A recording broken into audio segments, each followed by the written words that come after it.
In this AHRI Insight, we're looking at research by a team of weed scientists at the University of Illinois who have investigated the reality of spontaneous mutation. There are two biological pathways to resistance. The first is simply natural selection, where a small number of the population can withstand a particular stress, such as herbicide. They set seed and eventually their progeny are the majority and they generally thrive. Resistant alleles may proliferate at the site of selection due to the frequent and regular use of a particular herbicide, or they might be imported from another site of selection as seed or pollen.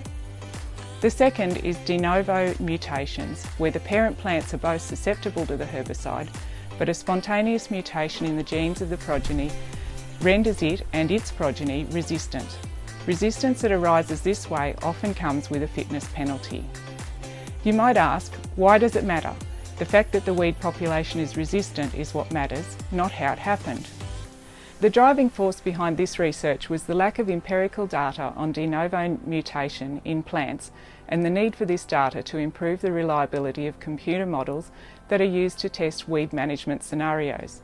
This is the first published paper to provide empirical data on the rate of de novo mutation for herbicide resistance in plant populations. Although this study suggests that the rate of spontaneous mutation providing herbicide resistance might be lower than previously thought, it is still a real possibility, and possibly more so in weed populations. Even so, growers and agronomists can be sure that herbicide resistance is far more likely to arise from the standing genetic variation in weed populations than from spontaneous mutation, even in response to sublethal herbicide application. Resistant alleles can exist prior to the selection, having been conserved in the weed population for years.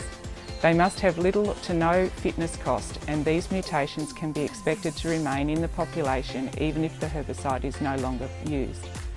This paper represents a starting point to further evaluate the rate of spontaneous herbicide resistance in weed species and to further firm up the assumptions that underpin computer modelling for weed management. You can find out more in this AHRI Insight.